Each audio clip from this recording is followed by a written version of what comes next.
ஹல்லேலூயா. கிறிஸ்துவுடைய அன்பான தேவ பிள்ளைகளுக்கு கர்த்தரும் இரட்சகருமாய் இருக்கிற இயேசு கிறிஸ்து நாமத்தில் அன்பின் வாழ்த்துக்கள். இந்த நாளிலும் லேவியராகமம் 20ஆம் அதிகாரம் 26ஆம் வசனத்திலிருந்து கர்த்தராகிய நான் பரிசுத்தராய் இருக்கிறபடியால் நீங்களும் எனக்கு ஏற்ற பரிசுத்தவான்களாக இருப்பீர்களாக. நீங்கள் என்னுடையவர்களாய் இருக்கும்படிக்கு உங்களை மற்ற ஜனங்களை விட்டு பிரித்தெடுத்து கர்த்தராகிய நான் பரிசுத்தராய் இருக்கிறபடியினாலே நீங்களும் எனக்கு ஏற்ற பரிசுத்தவான்களாக இருப்பீர்களாக. கர்த்தராகிய நான், கர்த்தராகிய தேவன் சொல்லுகிறார், கர்த்தராகிய நான் பரிசுத்தராய் இருக்கிறபடியினாலே நீங்களும் எனக்கு ஏற்ற பரிசுத்தவான்களாக இருப்பீர்களாக.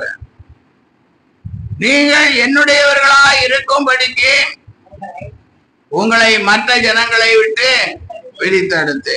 அல்லேலூயா.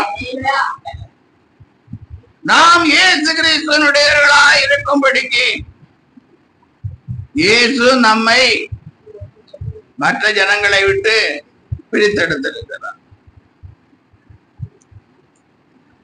நாம் இன்றைக்கு இங்கே வந்து அமர்ந்திருந்த வார்த்தைகளை கேட்கிறோம் என்றால் தேவன் மற்ற ஜனங்களை விட்டு நம்மை பிரித்தெடுத்திருக்கிறார். ஹல்லேலூயா. இப்ப மற்ற ஜனங்களை விட்டு பிரித்தெடுத்தாருன்னா அவருடைய ஆராதனையை விட்டு நம்மை பிரித்தெடுத்திருக்கிறார். அவருடைய செய்கைகளை விட்டு நம்மை பிரித்தெடுத்திருக்கிறார். அவருடைய கிரியைகளை விட்டு நம்மை பிரித்தெடுத்திருக்கிறார். அசுத்தத்திலிருந்து நம்மை பிரித்தெடுத்திருக்கிறார். பாவத்திலிருந்து நம்மை பிரித்தெடுத்திருக்கிறார். அல்லேலூயா. கர்த்தராகிய நான் பரிசுத்தராய் இருக்கிறபடியினாலே நீங்களும் எனக்கு ஏற்ற பரிசுத்தவான்களாக இருக்கும்படிக்கு உங்களை மற்ற ஜனங்களை விட்டு பிரித்தெடு, மற்ற ஜனங்களை விட்டு பிரித்தெடு.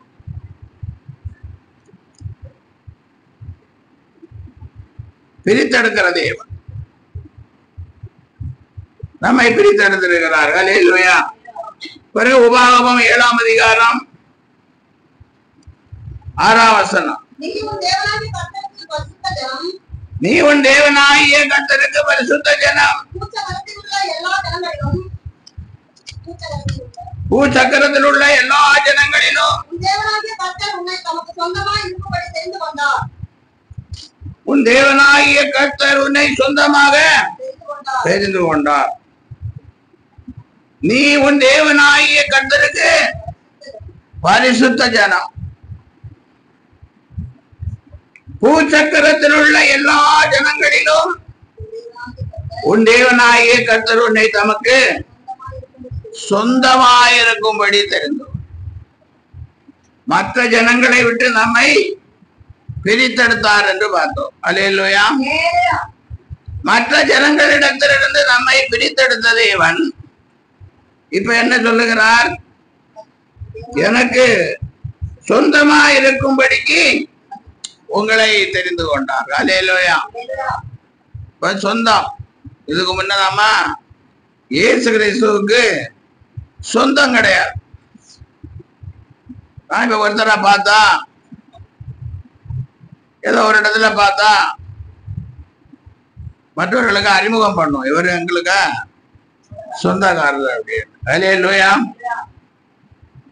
இன்னும் சிலர் இவங்க எங்களுக்கு நண்பர்கள் என்று சொல்லுவாங்க. இன்னும் சிலர் இவங்களுக்கு எங்க வீட்டுக்கு 4 வீடு தள்ளிதான் இவங்க என்ன செய்யறாங்க, ஆமா இருக்கிறாங்க. இப்படி ஏதோ ஒண்ணு சொல்லுவாங்க. 40 வருஷத்துக்கு முன்ன இவங்க என்ன கூட என்ன செஞ்சாங்க, வேலை செஞ்சாங்க. இப்படி ஏதாவது ஒரு மனுஷனை குறித்து நாம் என்ன அறிமுகப்படுத்துகிறோம். அல்லேலூயா. அப்ப இங்க என்ன சொல்லப்பட்டிருக்கிறது? நீ உன் தேவனாகிய கர்த்தருக்கு பரிசுத்த ஜனம். பூச்சக்கரத்தில் உள்ள எல்லா ஜனங்களிலும் உன் தேவனாகிய கர்த்தர், உன் தேவனாகிய கர்த்தர் அவருக்கு சொந்தமாயிருக்கும்படி உன்னை தெரிந்து கொண்டார். சொந்தம் இப்ப நம்ம நெருங்கின சொந்தம். இயேசு இப்ப நமக்கு எப்படி இருக்கிறார்? சொந்தக்காரர் ஆயிட்டார். அநேகர் சொல்லுவாங்க அது வெள்ளக்கார சாமி, அது என்னதோ எப்படியோ போட்டு நாம் இயேசுக்கு இப்ப எப்படி ஆயிருக்கிறோம்? சொந்தக்காரங்க ஆயிட்டோம். ரொம்ப நெருங்கின சொந்தம். அல்லேலூயா. அப்படி சொந்தக்காரங்களா இருக்கிறதுனால அதே 7ஆம் அதிகாரம் 14-15 வசனத்திலே சகல ஜனங்களை பார்க்கிறோம் நீ ஆசீர்வதிக்கப்பட்டிருப்பாய், உங்களுக்குள்ளும் உங்கள் மிருக ஜீவன்களுக்குள்ளும் ஆணிலாகலும் பெண்ணிலாகலும் மலடு இருப்பதில்லை. பாருங்க, சகல ஜனங்களை பார்க்கலாம். இயேசு கிறிஸ்துவுக்கு சொந்தமானவர்கள், இயேசு கிறிஸ்துவை சொந்தமாய் கொண்டிருப்பவர்கள் சகல ஜனங்களை பார்க்கலாம் ஆசீர்வாதம். ஐஸ்வர்யம் கனவுமாலே வருகிறது. தேவனீர் எல்லாவற்றையும் ஆளுகிறவர், உம்முடைய கரத்திலே சத்துவம் வல்லமையும் உண்டு. எவரை மேன்மைப்படுத்தவும் பலப்படுத்தவும் உம்முடைய கரத்தினாலே ஆகும். அப்போ ஆண்டவராகிய இயேசு கிறிஸ்து சகல ஜனங்களை பார்க்கலாம் நம்மை ஆசீர்வதிக்கிறவராய் இருக்கிறார். இயேசு கிறிஸ்துவுக்கு நாம சொந்தக்காரங்கன்னா இயேசு கிறிஸ்துவை இடத்திலிருந்து ஆசீர்வாதத்தை பெற்றுக் கொள்றவங்களா இருக்கிறோம். அல்லேலூயா. அடுத்தபடி உங்களுக்குள்ளும் உங்கள் மிருக ஜீவன்களுக்குள்ளும் ஆணிலாகலும் பெண்ணிலாகலும் மலடு இருப்பது. எவ்வளவு அழகாக வேதம் சொல்லுகிறது. நாம் இயேசு கிறிஸ்துவினுடைய பிள்ளைகளாக சொந்தக்காரர்களாக இருந்தால் பெரிய ஆசீர்வாதங்களை ஆண்டவராய் இயேசு கிறிஸ்து வச்சிருக்கிறார். அல்லேலூயா. ஆணிலும் பெண்ணிலும் மலடு இருப்பது. இன்றைக்கு பாருங்க, நிறைய ஆஸ்பத்திரி எங்கும் பெருகி போய் கொண்டே இருக்கிறது. எதற்கு? கருத்தரித்தல் மையம் அவங்களே எல்லாம் பண்ணி கொடுத்துருவாங்க. அல்லேலூயா. வேதம் என்ன சொல்லுகிறது? இயேசு கிறிஸ்துவுக்கு சொந்தக்காரர்களானால் ஆணிலாகலும் பெண்ணிலாகலும் மலடு இருப்பதில்லை. லட்சம் லட்சமாக கொண்டு நடக்க வேண்டிய தேவை இல்லை. அடுத்த வசனம், கர்த்தர் சகல நோய்களையும் உன்னை விட்டு விலக்குவார். உனக்கு தெரிந்திருக்கிற எகிப்தியரின் கொடிய ரோகங்களில் ஒன்றும் உன்மேல் வரப்பண்ணாமல் உன்னை பார்க்கிற யாவதேனும் அவைகளை வர. கர்த்தர் சகல நோய்களையும் உன்னை விட்டு விலக்குவார். அல்லேலூயா. இயேசு கிறிஸ்துவுக்கு நாம் சொந்தக்காரர்களானால், சொந்த ஜனமானால், இயேசு கிறிஸ்து நம்மை ஆசீர்வதிப்பார். நமக்குள்ளே மலடு இருப்பதில்லை. சகல நோய்களை நம்மை விட்டு விலக்குவார். இன்னும் நிறைய ஆசீர்வாதங்கள் எல்லாம் இருக்கிறது. பாருங்க, உபாகமம் 26ஆம் அதிகாரம் 18ஆம் வசனம். கர்த்தரும் உனக்கு வாக்கு கொடுத்து உனக்கு சொல்லி இருக்கிறபடி நீ என்னுடைய கட்டளைகளை எல்லாம் கை கொண்டால் எனக்கு சொந்த ஜனமாய் இருப்பாய் என்றும் நான் உண்டு பண்ணின எல்லா ஜாதிகளை பார்க்கலாம் புகழ்ச்சியிலும் கீழ்ச்சியிலும் மகிமையிலும் உன்னை சிறந்திருக்கும்படி செய்வேன் என்றும் நான் சொன்னபடியே நீ உன் தேவனாகிய கர்த்தரான எனக்கு பரிசுத்தமான ஜனமாய் இருப்பாய் என்றும் இன்று உனக்கு சொல்லுகிறார். அல்லேலூயா. கீர்த்தியிலும் புகழ்ச்சியிலும் உங்களை சிறந்திருக்கும்படி செய்வார். அல்லேலூயா. ஆண்டுடைய சொந்த ஜனமா இருந்தா கீர்த்தியிலும் புகழ்ச்சியிலும் சிறந்திருக்கும்படி செய்வார். அவருக்கு பரிசுத்த ஜனமா இருந்தால் இன்னும் எவ்வளவோ ஆசீர்வாதங்கள் எல்லாம் இருக்கிறது. அல்லேலூயா. அப்ப பரிசுத்த ஜனம், பரிசுத்த ஜனம் என்று சொன்னால் எபிரேயர்கள் நிருபம் 12:14 இப்படியாய் சொல்லப்பட்டிருக்கிறது. யாவரோடும் சமாதானமாய் இருக்கவும் பரிசுத்தம் உள்ளவர்களாய் இருக்கவும் நாடுங்கள். எல்லாரோட எப்படி இருக்கணும்? எல்லாருக்கிட்டையும் சண்டை போடுறவங்களா இருக்க கூடாது. அல்லேலூயா. வெளியேயும் சண்டை போடுறவங்களா இருக்க கூடாது, வீட்டுக்குள்ளேயும் சண்டை போடுகிறவங்களா இருக்க கூடாது. அல்லேலூயா. சிலர் வெளியே எலியா இருப்பாங்க, வீட்டுல எப்படி இருப்பாங்க? புலியா இருப்பாங்க. என்ன போல சண்டை போடங்க யார் அப்படின்னு சொல்ற அளவுக்கு இருப்பாங்க. ஆனால் கர்த்தருடைய வேதம் என்ன சொல்லுகிறது? யாவரோடும் சமாதானமா, வீட்டுல இருக்கிறவர்களோடு சமாதானமா இருக்கணும், வெளியில இருக்கிறவர்களோடு சமாதானமா இருக்கணும், சபையில இருக்கிறவங்களோடும்.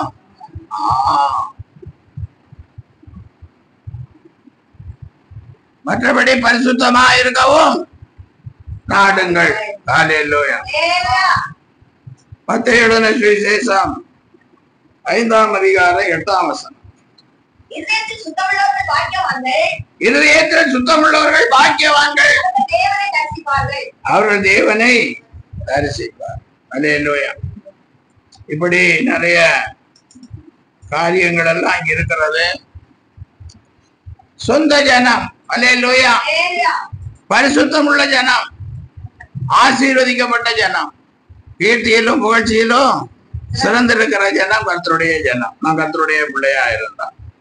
என்னாகமம் 23ஆம் அதிகாரம் 9ஆம் வசனத்திலே எப்படியாய் ஒரு தீர்க்க தரிசனம். கண்மலை உச்சியிலிருந்து நான் அவனை கண்டு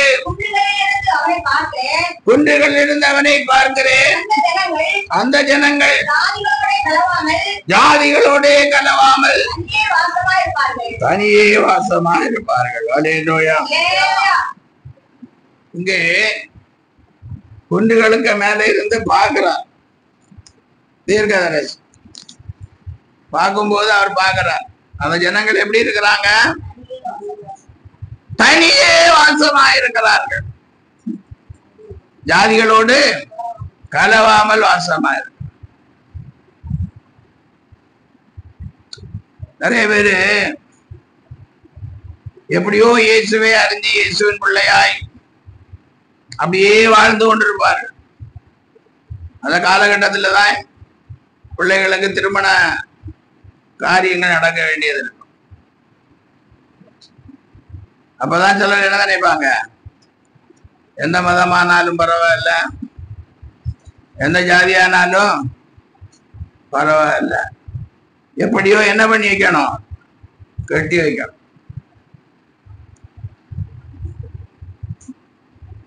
ஆனால் இங்கே தீர்க்க தரிசனம் என்ன சொல்லுகிறது? அவர்கள் ஜாதிகளோட கலவாமல் தனியே வாசமாய் இயேசு கிறிஸ்துவுக்கு சொந்த ஜனமாகவே வாசம் பண்ணுவார். அல்லேலூயா. இதையெல்லாம் நாம் மனதிலே வைத்துக் கொள்ள வேண்டும். பிரித்தெடுத்திருக்கிறார், மற்ற ஜனங்களை விட்டு நம்மை பிரித்து பரிசுத்தமாய் ஜீவிக்க பிரித்தெடுத்திருக்கிறார். அவருடைய சொந்த ஜனமாய் ஜீவிக்க நம்மை பிரித்தது. அதனால எப்பவும் நம்ம இருதயத்துல நாம் இயேசுவுக்கு சொந்தக்காரர்கள் என்பதை நினைவிலே வைத்துக் கொள்ள வேண்டும். அல்லேலூயா. இன்னும் விளக்கமா சொன்னா கொஞ்சம் கஷ்டமா இருக்கும் உங்களுக்கு. அல்லேலூயா. ஆபிரகாமோடு சொல்லும் போது ஆண்டவர் என்ன சொல்லுகிறார்? ஆதியாகமம் 12ஆம் அதிகாரம் 1-2 வசனங்களை வாசிக்கும் போது கர்த்தர் ஆபிரகாமை நோக்கி நீ உன் தேசத்தையும் உன் இனத்தையும் உன் தகப்பனுடைய வீட்டை விட்டு புறப்பட்டு நான் உனக்கு காண்பிக்கும் தேசத்திற்கு போ. நான் உன்னை பெரிய ஜாதியாக்கி உன்னை ஆசீர்வதித்து உன் பேரை பெருமைப்படுத்துவேன். நீ ஆசீர்வாதமாயிருப்பாய். நீ உன் தேசத்தையும் உன் ஜனத்தையும் உன் தகப்பன் வீட்டையும் விட்டு இயேசுவுக்கு சொந்த ஜனமா இருக்கணும்னா தேசத்தையும் ஜனத்தையும் தகப்பன் வீட்டை எல்லாம் விட்டு வந்தாதான் இயேசுவுக்கு சொந்தம் ஆக முடியும். ஹல்லேலூயா. அப்பதான் நம்ம எப்படி பாராண்டவன் சிறந்திருக்க பண்ணுவார். ஹல்லேலூயா. அதனால இதெல்லாம் ஏதோ பாஸ்டருக்கு நேரம் இல்லாம பேசிக்கொண்டிருக்கிறாரு, ஏதோ டைம் பாஸ் பண்றாருன்னு நினைக்காதீங்க. இப்படிப்பட்ட அனுபவங்களுக்குள்ளாக வந்தாதான் நாம் இயேசு கிறிஸ்துவினால் என்ன செய்ய முடியும்? ஆசீர்வதிக்கப்படும்.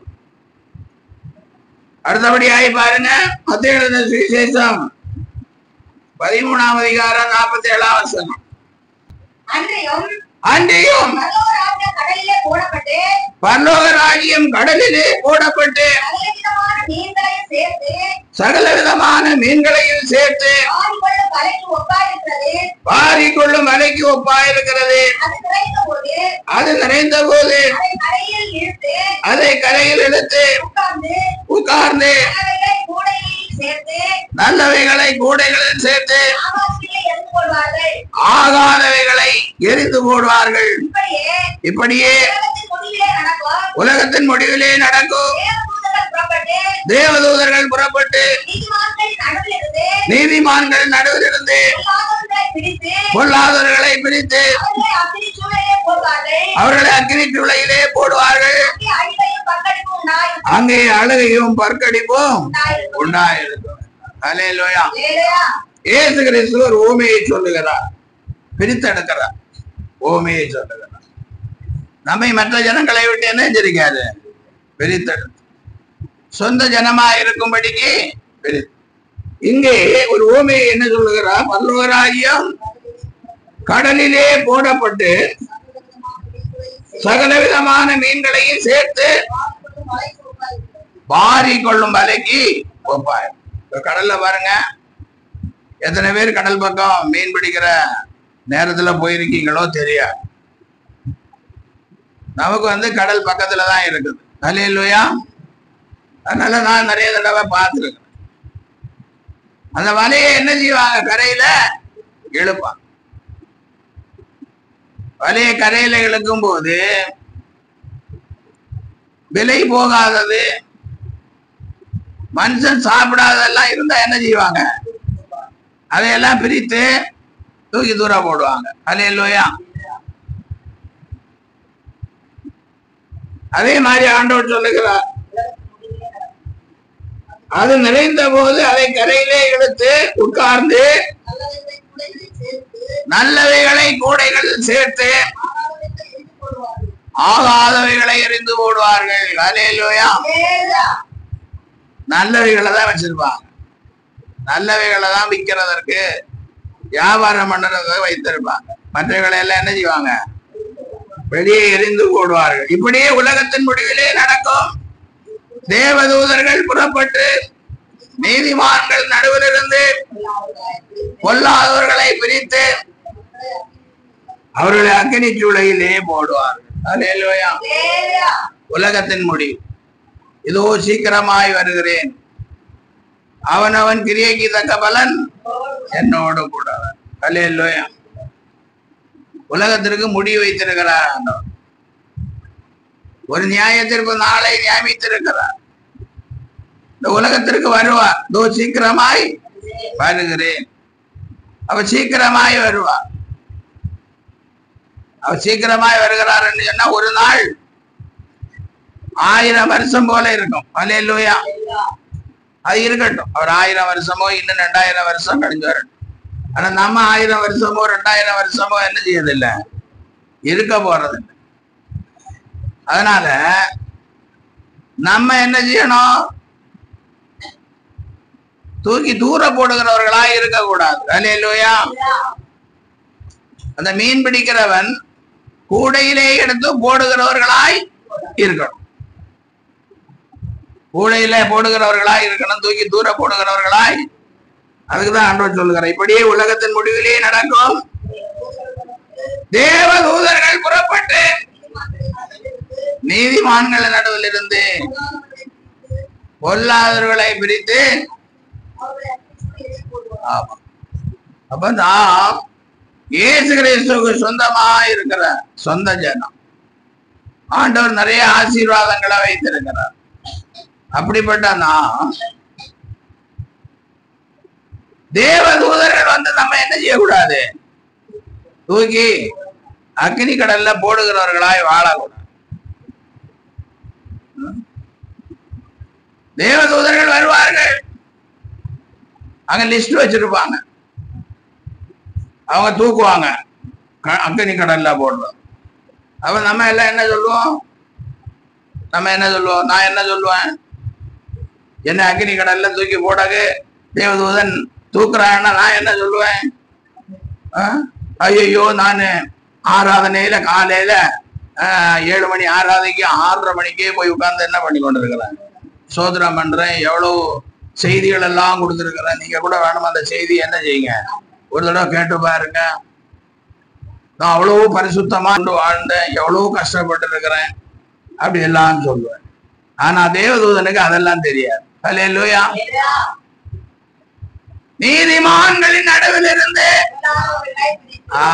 நம்ம நீதிமானா பொல்லாதவனா இயேசுவுக்கு தெரியும், தேவதூதனுக்கு தெரியும். அல்லேலூயா. இன்னைக்கு 8:30 மணிக்கு வந்தவங்க என்ன சொல்லுவீங்க? தேவதூதனு காட்ட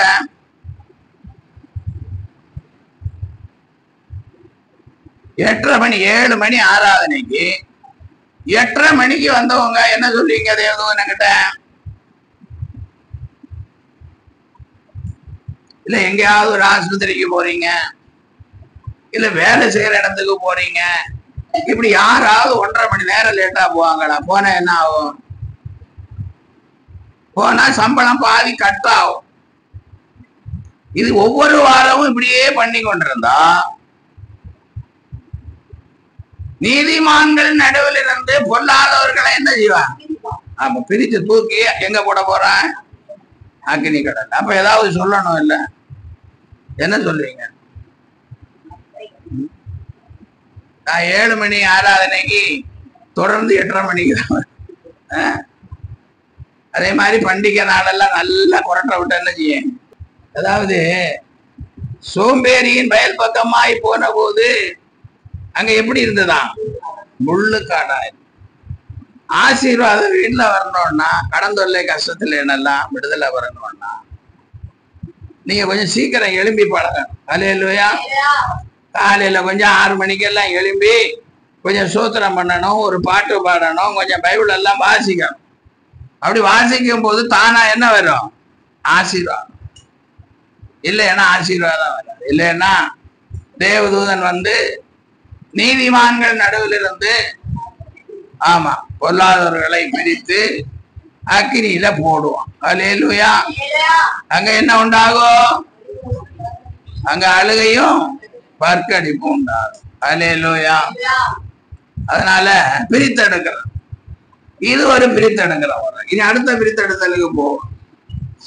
நியாயாதிபதிகளின் புஸ்தகம் 7ஆம் அதிகாரம் 1ஆம் வசனத்தில் என்ன பிரித்தெடுக்கிறது? அப்பொழுது கிதியோனாகிய யெருபாலும் அவனோடு ஜனங்கள் யாவரும் காலமே எழுந்து புறப்பட்டு ஆரோத் என்ற நீரூற்றின் கிட்ட பாளையம் இறங்கினார்கள். மீதியானியரின் பாளையம் அவனுக்கு வடக்கே 3 மீட்டருக்கு பின்னான பள்ளத்தாக்கிலே இருந்தது. அப்பொழுது கர்த்தர் கிதியோனை நோக்கி, மீதியானியரை உன்னோடு இருக்கிற ஜனத்தின் கையில் ஒப்பு கொடுக்கிறதற்கு அவர்கள் மிகுதியா இருக்கிறார்கள். என் கை என்னை ரட்சித்தது என்று இஸ்ரவேல் எனக்கு விரோதமாக வீம்பு பேசுகிறதற்கு இடமாகும். ஆகையால் பயமும் திகிலும் உள்ளவன் எவனோ அவன் திரும்பி மலையிலிருந்து விரைவாய் ஓடி போக கடவன் என்று நீ ஜனங்களின் செவிகள் கேட்க பிரசித்தப்படுத்து என்றார். அப்பொழுது ஜனத்தில் 20,000 பேர் திரும்பி போய்விட்டார்கள்.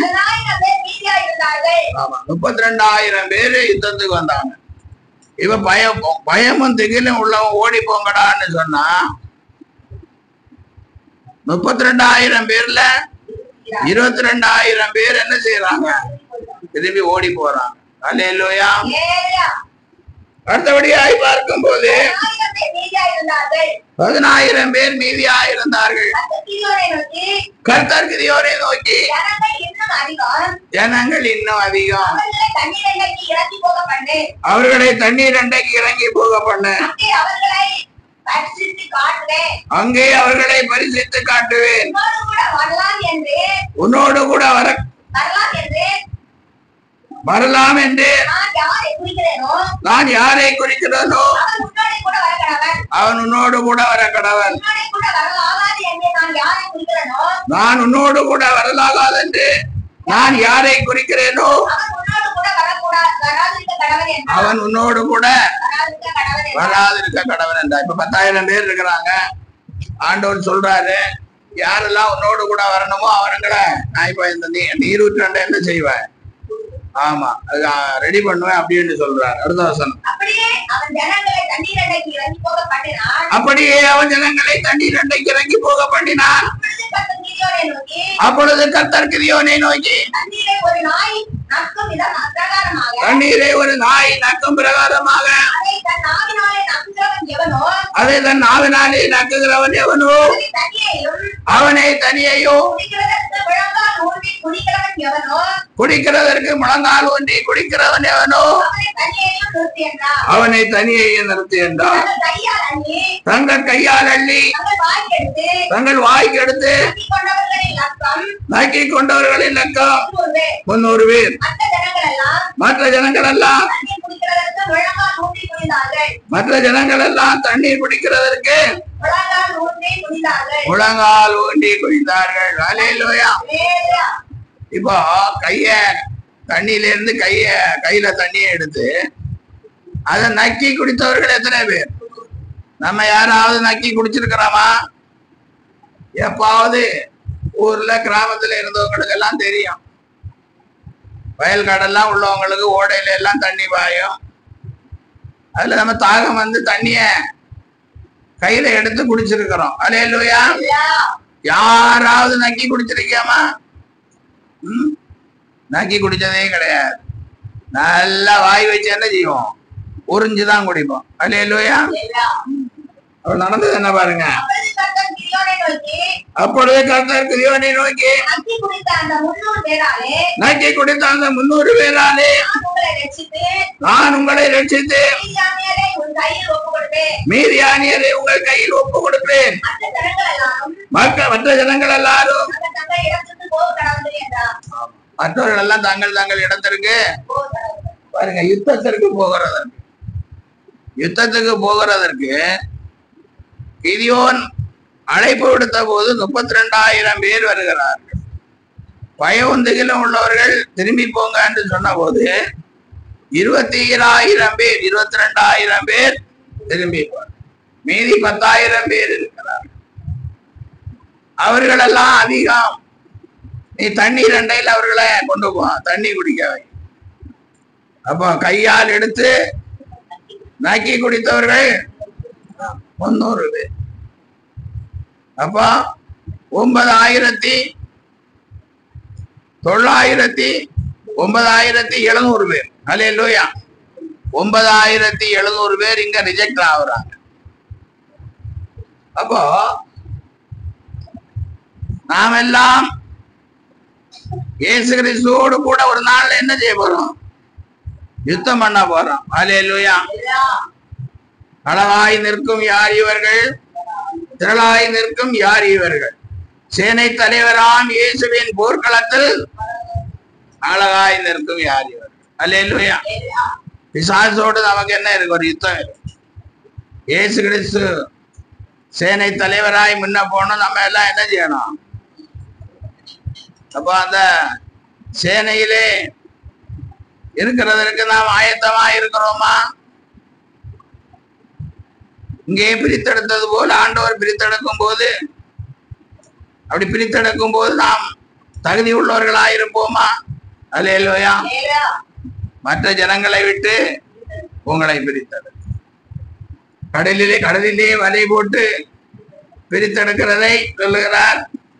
இப்பொழுது யுத்தத்துக்கு போகிறவர்களை பிரித்தெடுக்கிறதை சொல்லுகிறார். அல்லேலூயா.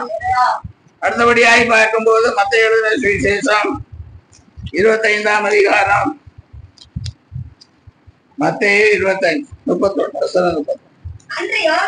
அன்றியும்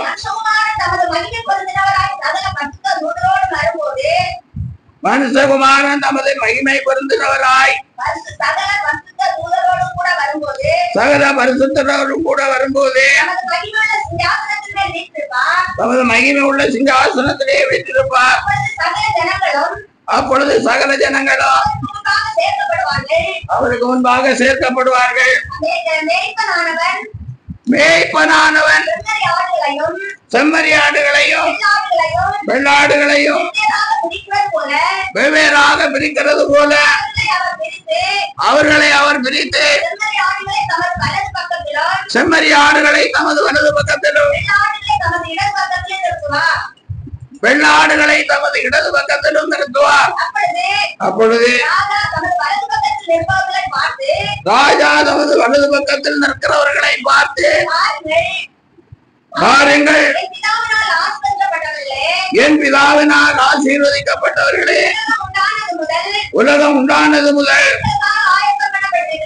உங்களுக்காக ஆயத்தம் பண்ணப்பட்டிருக்கிற ராஜ்யத்தை சுதந்திரித்துக் கொள்ளுங்கள். அல்லேலூயா. செம்மறியாடுகளை தமது வலது பக்கத்திலும் வெள்ளாடுகளை தமது இடது பக்கத்திலும் நிறுத்துவார். அல்லேலூயா. சகல ஜனங்களும் 32ஆம் வசனம் என்ன சொல்றது? சகல ஜனங்களும் அவருக்கு முன்பாக சேர்க்கப்படுவார்கள். மேய்ப்பனானவன் செம்மறியாடுகளையும் வெள்ளாடுகளையும். ஆமா. அப்போ சகல ஜனங்களும், உலகத்தில் உள்ள சகல ஜனங்களும் இயேசு கிறிஸ்துவின் இடத்துல சேர்க்கப்படுவார்கள். அல்லேலூயா. அப்பொழுது மேய்ப்பனானவன் செம்மறியாடுகளையும் வெள்ளாடுகளையும் பிரிக்கிறது போல ஜனங்கள் பிரிக்கப்படுவார்கள். நாம் பிரிக்கப்படுவோம். அல்லேலூயா. அப்போ சகல ஜனங்களும் அவருக்கு முன்பாக சேர்க்கப்படுவார்கள். மேய்ப்பனானவன் செம்மறியாடுகளையும் வெள்ளாடுகளையும் பிரிப்பது போல, வெவ்வேறாக பிரிக்கிறது போல அவர்களை அவர் பிரித்து செம்மறியாடுகளை தமது வலது பக்கத்திலும் வெள்ளாடுகளை தமது இடது பக்கத்தில் நிறுத்துவார். அல்லேலூயா. இப்ப என்ன சொல்றார்? செம்மறியாடுகளை தமது வலது பக்கத்தில் நிறுத்துவார். அப்பொழுது ராஜா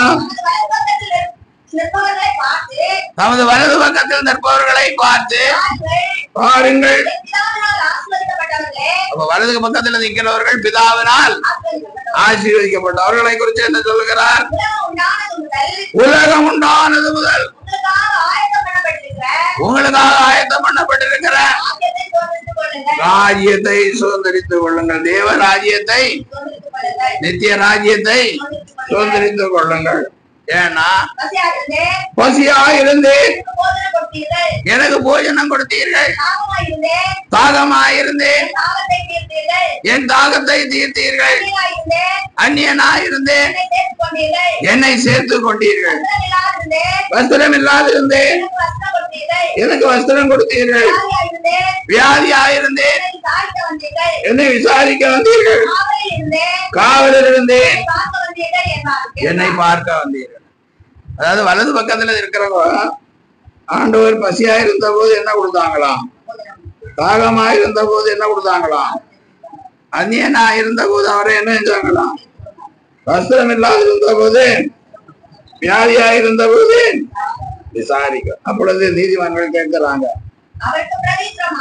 அவருக்கு பிரதியுத்தரமாக, ஆண்டவரே நம்ம இயேசுவை பசி உள்ளவராக கண்டா நிச்சயமா என்ன பண்ணிருப்போம்? ஒருபடி சாப்பாடு போட்டு இருப்போம். அல்லேலூயா, அப்படிதானே? அதான் சொல்றாங்க நீதிமான்கள், எப்பொழுது பசி உள்ளவராய் கண்டு உமக்கு போஜனம் கொடுத்தோம், எப்பொழுது உம்மை தாகமுள்ளவராக கண்டு உம்முடைய தாகத்தை தீர்த்தோம், எப்பொழுது உம்மை அந்நியராக கண்டு உம்மை சேர்த்துக் கொண்டோம், எப்பொழுது உம்மை வஸ்திரம் இல்லாதவராக கண்டு உமக்கு வஸ்திரம் கொடுத்தோம், எப்பொழுது உம்மை வியாதி உள்ளவராகவும் காவலில் இருக்கிறவராகவும் கண்டு உம்மிடத்தில் வந்தோம் என்பார்கள். அதற்கு ராஜா பிரதியுத்தரமாக, மிகவும் சிறியவராகிய என் சகோதரரான இவர்களில் ஒருவருக்கு நீங்கள் எதை செய்தீர்களோ அதை எனக்கே செய்தீர்கள் என்று மெய்யாகவே உங்களுக்கு சொல்லுது. அல்லேலூயா. சிறியவர்களாகிய இவர்களில் சிறியவர்களாகிய ஒருவர். அல்லேலூயா. நீங்கள் எதை செய்தீர்களோ அதை எனக்கே செய். சிறியவர்களாகியவர்களுக்கு ஒண்ணும் செய்யலைன்னா ஆண்டவருக்கு செய்ய கர்த்தருக்கு. அப்போ இதே மாதிரிதான் வெள்ளாடுகளாகிய இடது பக்கத்தில் இருக்கிறவர்களும் சொல்லுகிறார்கள். 45ஆம் வசனம்.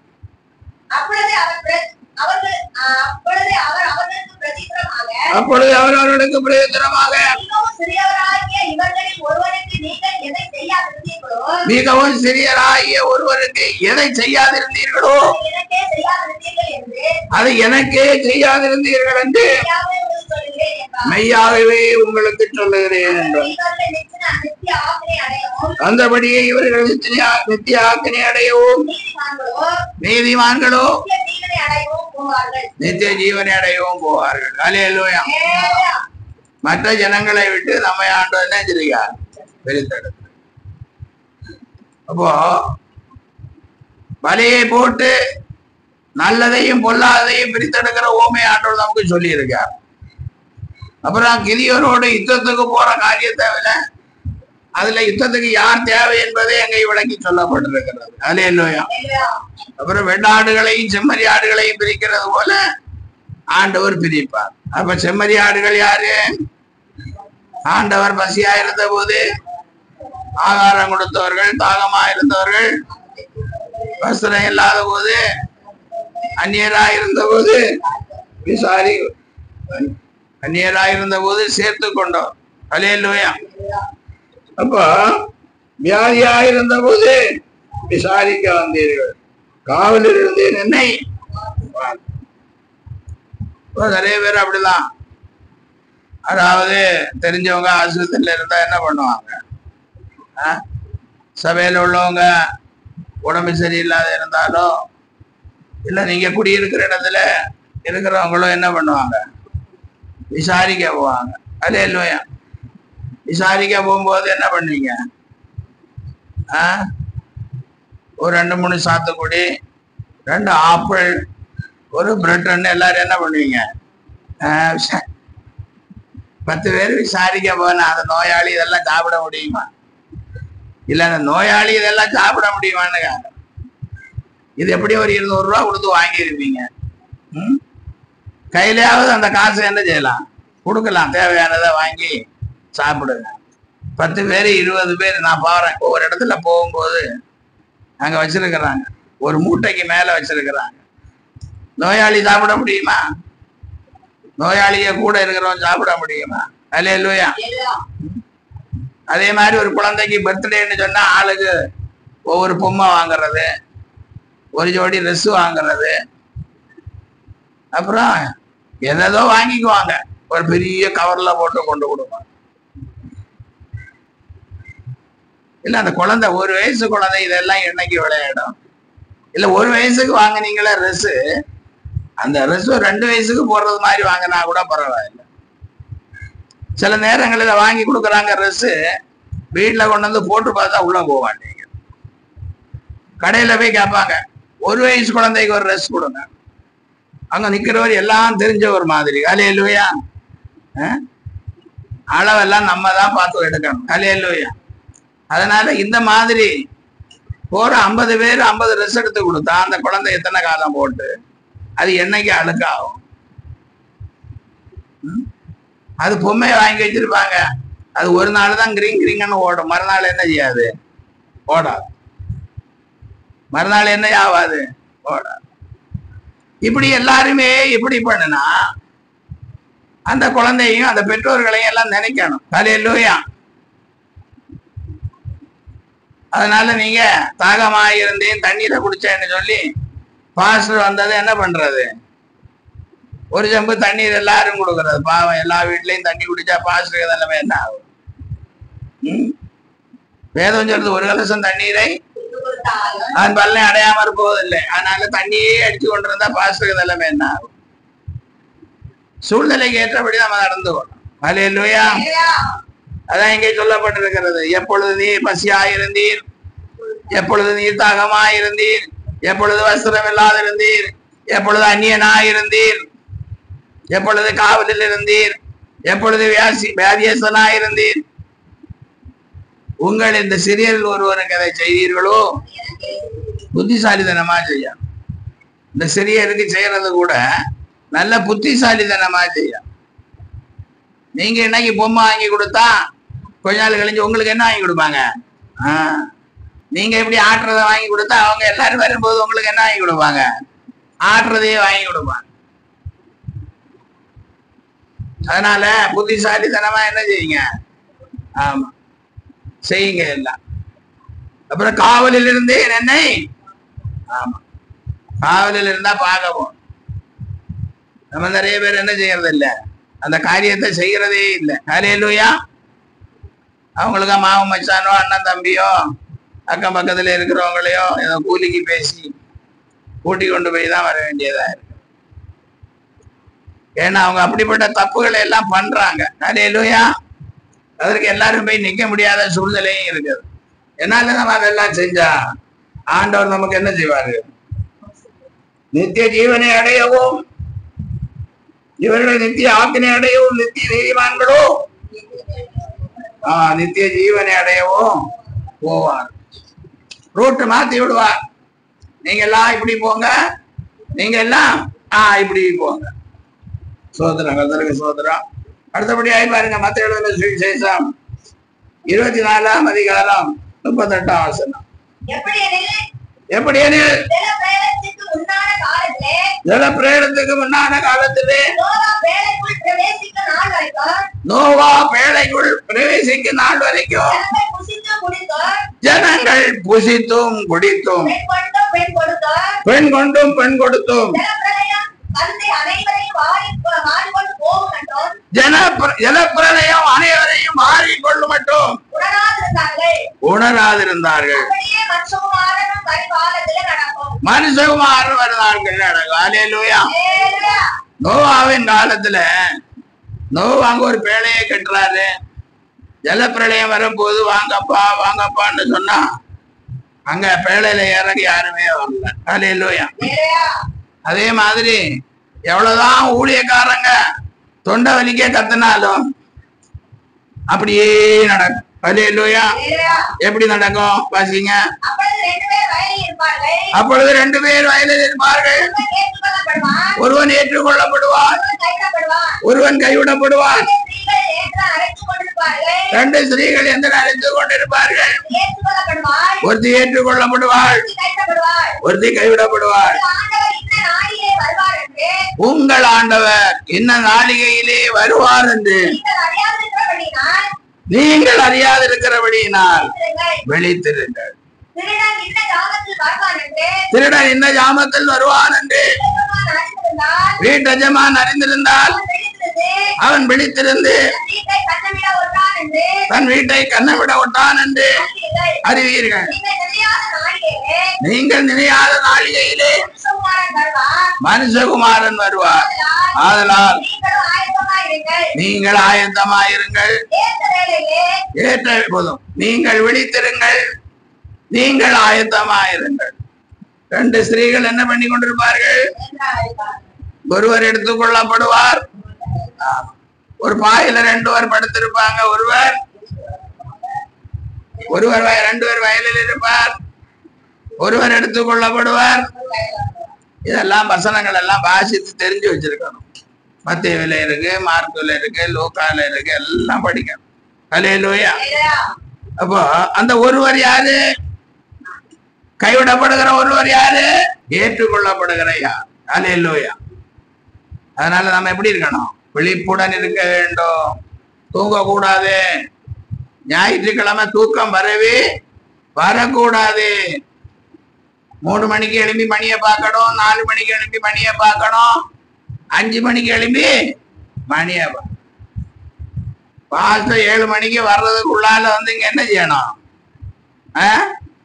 இடம் நிறைஞ்சிருக்கணும். அப்ப பாஸ்டருக்கு சேம் பாப்பு சேம் ஆகும். நான் இன்னைக்கு 6:30 மணிக்கு வந்தேன். அடுத்த சண்டே நீங்க சீக்கிரமா தூங்காம விழித்திருந்து ஆராதனைக்கு வந்து பாஸ்டருக்கு என்ன பண்ணணும்? சர்ப்ரைஸ் கொடுக்கணும். கொடுக்கறவங்க எல்லாம் ஒரு அலையில சொல்லுங்க. அப்பா நல்ல பிள்ளைங்கப்பா, கர்த்தருக்கு ஸ்தோத்திரம். அடுத்தபடியாய் மத்தேயு எழுதின சுவிசேஷம் 13ஆம் அதிகாரம் 24ஆம் வசனம். வேறொரு ஓமையை அவர்களுக்கு சொன்னார். பரலோக ராஜ்யம் தன் நிலத்தில் நல்ல விதையை விதைத்த மனுஷனுக்கு ஒப்பாக இருக்கிறது. மனுஷன் நித்திரை பண்ணுகையில் அவருடைய சத்துரு வந்து கோதுமைக்குள் களைகளை விதைத்து விட்டு போனான். பயிரானது வளர்ந்து கதிர்விட்ட போது களைகளும் காணப்பட்டது. வீட்டஜமானுடைய வேலைக்காரன் அவனிடத்தில் வந்து, ஆண்டவரே, நீர் நிலத்தில் நல்ல விதையை விதைத்தீர் அல்லவா? பின்ன ஏன் அதில் களைகள் உண்டானது என்றார்கள். அதற்கு அவன் சத்துரு அதை செய்தான் என்றார். அல்லேலூயா. அப்பொழுது வேலைக்காரன் கேக்குறாங்க, களைகளை போய் பிடுங்கி போட உமக்கு சித்தமா என்று கேட்டார்கள். அதற்கு அவன் வேண்டாம். களைகளை பிடுங்கும் போது நீங்கள் கோதுமையும் கூட வேரோட பிடுங்காதபடிக்கு 2ஐயும் அறுப்பு மட்டும் வளர விடுங்க. அறுப்பு காலத்தில் நான் அறுக்கிறவர்களை நோக்கி முதலாவது களைகளை பிடுங்கி அவர்களை சுட்டரிக்கிறதற்கு கட்டுகளாக கட்டுங்கள். கோதுமையோ என் களஞ்சியத்தில் சேர்த்து வையுங்கள் என்பேன். அல்லேலூயா. இங்க ஆண்டவர் ஓமையை சொல்லும் போது பரலோக ராஜ்யம் தங்கள் நிலத்தில் நல்ல விதையை விதைத்த ஒப்பா இருக்கு. இப்போ நல்ல விதை தான் விதைக்கப்படுகிறது உங்களுக்கு. அல்லேலூயா. ஆனா நல்ல விதையை தான் இங்க வேதம் சொல்லுகிறது, அதைத்தான் இங்கே விதைக்கிறோம். ஆனா அதுல கொஞ்சம் பேரு களைகளாகவும் வளர்கிறதா வேதம் சொல்லுகிறது. அல்லேலூயா. அதான் நல்லது தானே இங்க சொன்னோம், நல்ல விதையை தானே விதைச்சோம். இப்ப கோதுமையோட என்ன பண்ணுது? சொல் பேச்சு கேட்காதவங்க தான் களைகள். அல்லேலூயா. அதனால வேலைக்காரர் கேட்கறாங்க, இப்ப களைகளை நாங்க என்ன செய்யட்டும்? பிடுங்கட்டுமா? வேணாம், இப்ப களையை பிடுங்கன்னா நல்லது என்ன செய்வீங்க? சேர்ந்து வந்துடும். அதனால வேண்டாம், அறுப்பு காலம் மட்டும் அப்படியே இருக்கட்டு. அறுப்பு காலம் வந்ததும் முதலாவது என்ன செய்யலாம்? களைகளை பிடுங்க. அல்லேலூயா. அதனால நம்ம நல்லவங்களோ கெட்டவங்களோ அறுப்பு காலம் மட்டும் ஆண்டவர் நம்மளை என்ன செய்வாரு? அப்படியே வச்சிருக்கோம். நம்மவும் விசுவாசம் சொல்லி மனம் போல வாழ்ந்து கொண்டிருப்போம். அல்லேலூயா. நம்ம எப்படி இருப்போம்? விசுவாசம். பல்லூர் ராஜ்யத்துக்கு போறவங்க எல்லாம் கை தூக்குங்கன்னா எல்லாரும் கை தூக்கும். அல்லேலூயா. விசுவாசம். ஆனா ஆண்டவர் என்ன சொல்லுகிறார்? நான் பரிசுத்தரா இருக்கிறது போல நீங்களும் எனக்கு ஏற்ற பரிசுத்தவான்களாக இருப்பீர்களாக. நீங்கள் என்னுடையவர்களாக இருக்கும்படிக்கு உங்களை மற்ற ஜனங்களை விட்டு பிரித்தெடுத்து பிரித்தெடுத்தார். ஹல்லேலூயா. அதான் நிறைய பேசி இருக்கிறேன். அதனால நான் மற்ற ஜனங்களாக இருந்து பிரித்தெடுக்கப்பட்டதான் தேவ பக்தி உள்ள பரிசுத்தம் உள்ள ஜனங்களாக ஜீவிக்க நீங்க இப்பத்துல இருந்து ஆயத்தமாகணும். ஹல்லேலூயா. பாருங்க, மத்தேயு எழுதின சுவிசேஷம் 16ஆம் அதிகாரம் 26ஆம் வசனம். மனுஷன் உலகம் முழுவதையும் ஆதாயப்படுத்திக் கொண்டாலும் தன் ஜீவனை நஷ்டப்படுத்தினால் அவனுக்கு லாபம் என்ன? மனுஷன் தன் ஜீவனுக்கு ஈடாக எண்ணத்தை கொடுப்பான். மனுஷகுமாரன் நம்முடைய பிதாவின் மகிமை பொருந்தினவராய் நம்முடைய தூதரோடும் கூட வருவார். அப்பொழுது அவனவன் கிரியத்தக்கதாக அவனவனுக்கு பதிலளிப்பார். அல்லேலூயா. மனுஷன் உலகம் முழுவதையும் ஆதாயப்படுத்திக் கொண்டாலும் தன் ஜீவனை நஷ்டப்படுத்தினால், நம்ம வீடு வாங்கலாம், காடு வாங்கலாம், கார் வாங்கலாம், பஸ் வாங்கலாம், எல்லாம் வாங்கலாம். அதான் வேற சொல்லுது. எல்லாம் வாங்குங்க, வேண்டாம் சொல்லுது. ஒருவன் உலகம் முழுவதையும் ஆதாயப்படுத்திக் கொண்டாலும் தன் ஜீவனை நஷ்டப்படுத்தினால் ஜீவனை நஷ்டப்படுத்தும். அது மற்ற ஜனங்களை விட்டு ஆண்டவர் சொந்த ஜனமாயிருக்கும்படி பிரித்தெடுத்தார், பரிசுத்த ஜனமாயிருக்கும்படி பிரித்தெடுத்தார் என்பதை ஒருபோது என்ன செய்யக்கூடாது? மறக்க கூடாது. அடுத்து பாருங்க, இங்கே நிற்கிறவர்கள் சிலர்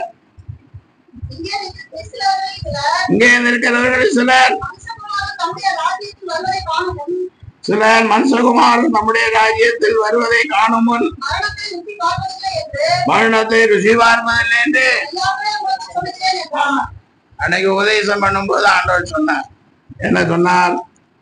இங்கே நிற்கிறவர்கள் சிலர் மனுஷகுமாரன் நம்முடைய ராஜ்யத்தில் வருவதை காணும் முன் மரணத்தை ருசி பார்ப்போம். அல்லேலூயா. அப்ப தேவனுடைய பிள்ளைகளாகிய நாமும் அவருடைய ராஜ்யத்தை என்ன செய்யணும்? பார்க்க. அவருடைய ராஜ்யத்தில் அவரோடு கூட ஜீவிக்கணும். அதுக்காக தான் தேவன் மற்ற ஜனங்களை விட்டு நம்மை பிரித்தெடுத்தார். கடலிலே வலையை போட்டவன் அந்த வலையிலிருந்து நல்லதை கூடையிலே போடுகிறான், ஆகாதவைகளை அப்படியே தூரம் போடுறான். அவன் அப்படி பிரித்தெடுக்கிறான். அப்புறம் கிதியோன் காலத்துல யுத்தத்துக்கு போகும்போது பயமும் திகிலும் உள்ளவங்களை எல்லாம் பிரிக்கிறார். அப்புறம் முழங்கால் படி போட்டு நல்ல தண்ணி குடிக்கிறவங்களை எல்லாம் அப்படி பிரித்தெடுக்கிறார்கள். கையாலே அள்ளி நக்கி குடிக்கிறார். தேவனுடைய பிள்ளைகள் செலவு பண்றது ரொம்ப சிக்கனமா தான் பண்ணாங்க. அல்லேலூயா. கையில காசு இருக்குதுன்னு எல்லாம் செலவு பண்ணாங்க. கையில காசு இருக்குதுன்னு சொல்லி சிலருக்கு வீட்டு சாப்பாடு பிடிக்காது.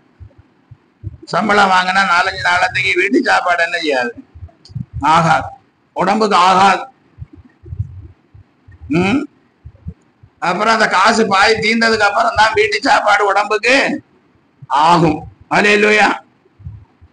அப்படியெல்லாம் இருக்கக்கூடாது. என்னுடைய பிள்ளைகள் கையால அள்ளி நக்கி குடித்த 300 பேரை தேவன் யுத்தத்துக்கு தெரிந்து கொண்டார். அல்லேலூயா. அதனால எவ்வளவு சிக்கனமாய் தேவனுடைய பிள்ளைகள் செலவு பண்ணுகிறார்களோ அவர்களை தான் தேவன் என்ன செய்வாரு? யுத்தத்துக்கு தெரிந்தெடுப்பார். அல்லேலூயா. அடுத்தபடியாய் நோவாவின் காலத்தில் நடந்தது போலதான் ஆண்டுடைய வருகிற காலத்திலும் நடக்கும். அதனால திடீரென்று நடக்கும். அதனால எச்சரிக்கையாய் விழிப்புடன் இருக்க வேண்டும். ஆயத்தமாகவும் இருக்கணும். பறக்கிறதுக்கு எப்படி இருக்கணும்? ஆயத்தமாகவும் இருக்கணும். ரொம்ப விழிப்புடன் இருக்கணும். அதுக்கு அடையாளமாக தான் ஞாயிற்றுக்கிழமை என்ன செய்யக்கூடாது? தூங்காம விழிச்சிருக்கணும். எல்லாரும் அல்லேலூயா சொல்லி இருக்கிறீங்க. அடுத்த வாரம் தான் பார்க்க போறேன். அப்புறம் கோதுமைக்குள்ள என்ன இருக்குது? களை. ஆமா, அது யார் செஞ்சான்? சத்துரு. அதே மாதிரி நமக்குள்ள நல்ல வசனம் இருக்கும், நல்ல பாட்டு இருக்கும், நல்ல ஜபம் இருக்கும். ஆனா அதுக்கு இடையில என்ன இருக்கும்? கலைகள் இருக்கும். கெட்ட கெட்ட வார்த்தைகள் பேசுறதும் இருக்கும், பொய் சொல்றதும் இருக்கும், எல்லாம் இருக்கும். இந்த களை எப்படிங்களான்னு பார்த்தா நல்ல வார்த்தைகள் என்ன ஆயிரும்? பலன் கொடுக்கும். அதனால கடைசியில போய் என்ன பண்ணுவாரு? நல்லா கொடுக்கும். அல்லேலூயா. அதனால கிறிஸ்துவுடன் பாருங்கள், உலகம் முழுவதையும் ஆதாயப்படுத்தி கொண்டாலும் தன் ஜீவனை நாசப்படுத்தினார். இந்த வார்த்தைகளுக்காக கர்த்தரை ஸ்தோத்திரிப்போம்.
ஜெபிப்போம்.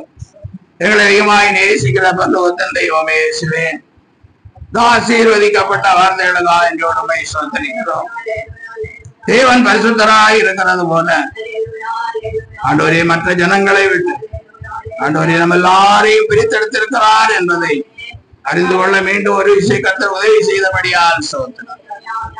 பிரித்தெடுக்கப்பட்ட நாம் பரிசுத்த பிள்ளைகளாய், கர்த்தருடைய வருகைக்கு ஆயத்தப்படுகிற பிள்ளைகளாய், எப்பொழுதும் விழித்திருக்கிற பிள்ளைகளாய், எப்பொழுதும் ஆயத்தமாய் இருக்கிற பிள்ளைகளாய் இருக்க கர்த்தர் இந்த வார்த்தைகள் மூலம் நமக்கு எச்சரிப்பை கொடுத்திருக்கிறார்.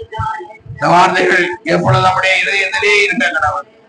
இந்த வார்த்தைகளின் மூலம் நாம் ஆசீர்வதிக்கப்பட்டவர்களாய், கீர்த்தியிலும் புகழ்ச்சியிலும் சிறந்திருக்க வைக்கிறது. சகல ஜனங்களுக்கு ஆற்றிலும் ஆசீர்வாதமாய் வைப்பேன் என்று வாக்கு கொடுத்த தேவன் நிச்சயமாக அப்படியே நம்மை ஆசீர்வாதமான பாதையில் நடத்துகிறபடியா கர்த்தரை ஸ்தோத்திரிப்போம். ஒரே பிள்ளைகளுக்கு நல்ல சுகம் தாருங்க, நல்ல பலம் தாருங்க. சகல வியாதிகளையும் நீக்கி போடுவேன் என்று சொன்னது. சகல வியாதிகளை நீக்கி போட்டு சமாதானத்தின் பாதையிலே பிள்ளைகளை நடத்தும்படியா ஆயிடுச்சு. வார்த்தைகளை கேட்ட பிள்ளைகள் அன்றொரே வல பக்கத்திலே செம்மறியாடுகளை போல பிரித்தெடுக்கப்பட்ட பிள்ளைகளாய் பிதாவின் ராஜ்யத்தை சுதந்திரித்துக் கொள்ளுகிற பிள்ளைகளாய் மாற கர்த்தர் உதவி செய்வீரார். திருவையின் கருத்திலே பிள்ளைகளை ஒப்பு கொடுத்து ஆசீர்வதித்து ஜெபிக்கிறேன் ஜீவன அல்ல பிதாவே. ஆத்துமாவே கர்த்தரை ஸ்தோத்திரி, ஆத்துமாவே கர்த்தரை ஸ்தோத்திரி. அக்கிரமங்களை எல்லாம் மன்னித்து நோய்களை எல்லாம் குணமாக்கி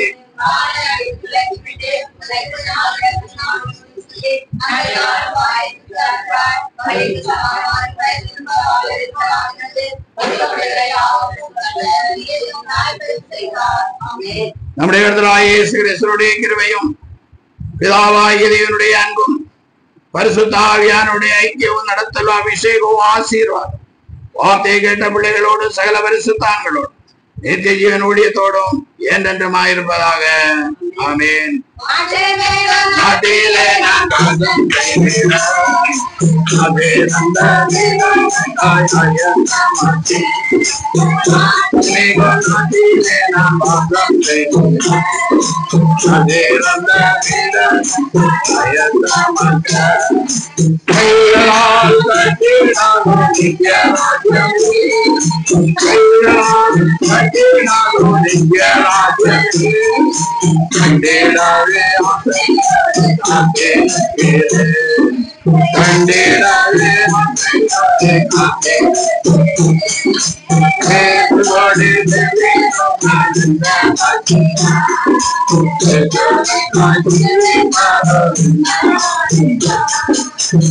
Hallelujah. Hallelujah. Hallelujah. ஆண்டவராகிய இயேசு உங்களை யாவரையும் ஆசீர்வதித்து காரணம். God bless you. Praise the Lord. Praise the Lord. சோதரான் சோதரன்.